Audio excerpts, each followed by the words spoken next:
గర్భవతితో ఉన్నప్పుడు ఆమె ఎప్పుడైతే చక్కగా డెలివరీ అయ్యి ఎప్పుడైతే దేవుడు ఇచ్చినట్టు ఆ గర్భ ఫలాన్ని ఆ బహుమానాన్ని చూస్తుందో అప్పుడు ఎక్కలేని సంతోషము ఎక్కలేని ఆనందము ఆ యొక్క స్త్రీ యొక్క ముఖంలో సంతోషం కనబడుతూ ఉంటారు. అప్పుడు దాకా డెలివరీ అయ్యే వరకు ఆ గర్భఫలం చూసే వరకు ఎంతగానో నెప్పులు పడి ఎంతో ఎప్పుడైతే దేవుడు ఇచ్చినట్టు బహుమానాన్ని చూస్తారో అప్పుడు ఆ స్త్రీకి అంత ఎక్కలేని సంతోషం వస్తుంది. దేవుని యొక్క బిడ్డలుగా బైబిల్లో ఎంతో మంది స్త్రీలు ఈ గర్భఫలం కొరకు ఎదురు చూస్తూ ఉన్నారు. మరి శారా విషయంలో కానీ అన్నా విషయంలో కానీ మనం ఎంతో మంది బైబిల్లో చూస్తూ ఉన్నాం.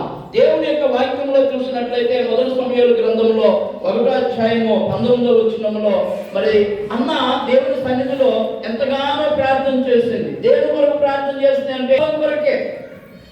ఈ లోకంలో అన్ని ఫలాల కంటే విలువైన ఫలం ఏమైనా ఉన్నదా అంటే అది గర్భఫలమేనండి.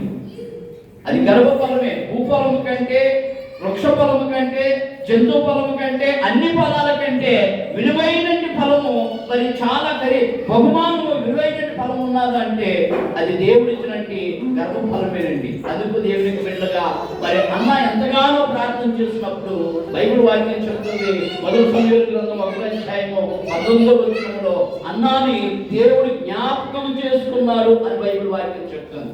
అన్నాను దేవుడు జ్ఞాపకం చేసుకున్నాడు. మరి ఈ రోజున ఈ సంతోషకరంగా మరి యొక్క లస్సీ దినాన సంతోషకరంగా మన అందరితో కలిసి కుటుంబంతో కలిసి ఈ శ్రీమంత కార్యక్రమం సంతోషంగా జరుపుకుంటుందంటే లస్సీని దేవుడు జ్ఞాపకం చేసుకున్నాడు.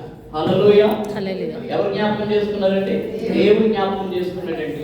ఇది గర్భఫలం అనేది ఇది డాక్టర్లు ఇచ్చేది కాదు, ఇది మనుషులు ఎవరి వల్ల అయ్యేది కాదు. ఇది కేవలము ఈ స్త్రీని సృష్టించినట్టు మనుషుని సృష్టించినట్టు అది దేవుడి వల్లే సాధ్యం. అందుకే యెహోవా వల్ల నేను ఒక కుమారుని సంపాదించుకున్నాను అని అవ్వ ఈ మాట చెప్తూ ఉన్నారు. ఇది దేవుడి వల్లే సాధ్యం. రెండోది ఆదికాండంలో మనం చూసినట్లయితే ఆదికాండంలో 21వ అధ్యాయము 1వ వచనం నుంచి చూసినట్లయితే అది నన్ను యెహోవా దర్శించును అని దేవుని వాక్యం చెప్తాను. నన్ను యెహోవా దర్శించాడు. శారా ఈ మాట తెలియపరుచుకున్నారు. అన్న ఏమో నన్ను జ్ఞాపకం చేసుకున్నాడు దేవుడు అంటే, శారా ఏమో యెహోవా నన్ను దర్శించునని దేవుని యొక్క వాక్యంలో చూస్తూ ఉన్నాం. దేవునికి బిడ్డలుగా మరి గర్భఫలం అనేది దేవుడు ఇచ్చాడు. మరి ఈ దినం మొదలుకొని మరి కుమార్తె మరి చక్కగా నార్మల్ డెలివరీ అయి ఇచ్చినట్టు చూసుకుని అంతవరకు కూడా దేవుడి కుమార్తెని దేవుడు దీవించి బ్లెస్సింగ్ దేవుడి యొక్క ఆశీర్వాదాలు దేవుడి యొక్క దీవుల కుమార్తె పట్ల నిండుగా ఉండును గాక. ఆమె కొద్ది మాటలు దేవుడు దీవించిన గాక. ఫస్ట్ ప్రెగ్నెన్సీ వచ్చినప్పుడు ఆ శ్రీమంతము చేసుకుంటారు తల్లిదండ్రులు. నాకు 2 బిడ్డలు ఉన్నారు.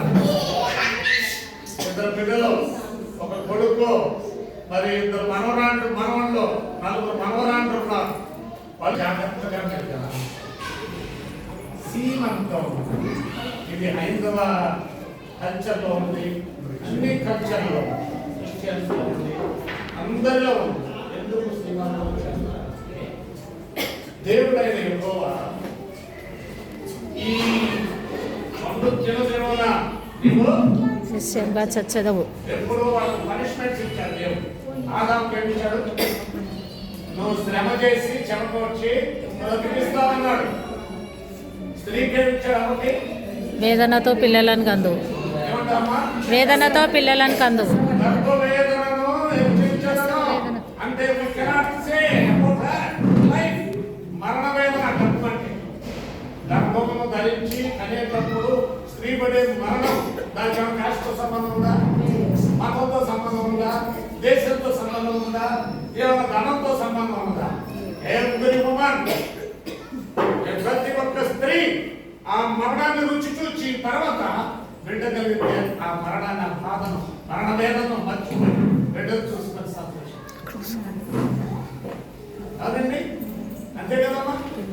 అంతేనా పాస్టర్ గారు? అవునా కాదా?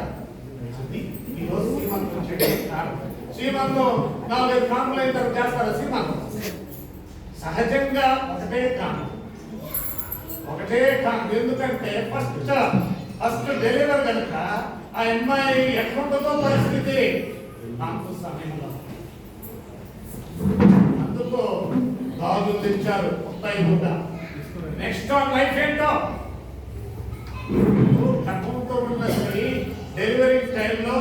అయితే పర్వాలేదండి, సిజరేన్ చేసి తీస్తున్నారు. అప్పట్లో చాలా కష్టం.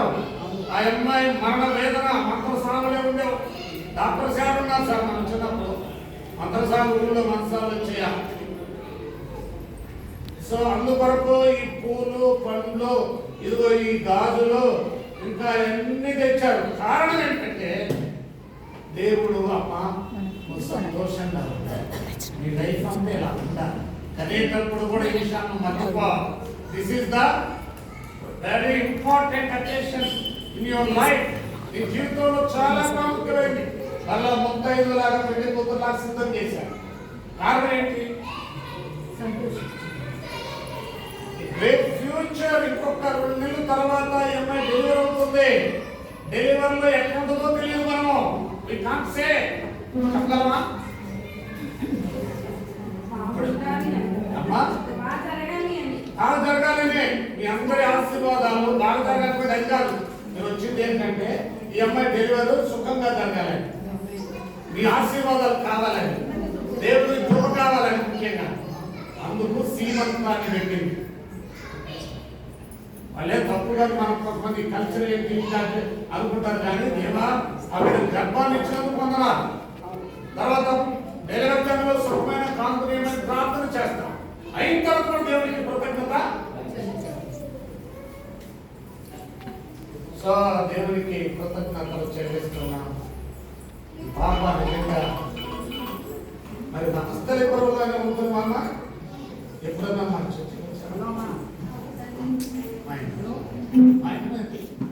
సో దేవుడికి వందనాలు చెల్లిస్తున్నాం. ఈ దాంపత్యాన్ని దేవుడు దీవించి వీళ్ళకి వీళ్ళ స్టేటస్ మనసులో మారి ఏమవుతారంటే తల్లి అమ్మాయి.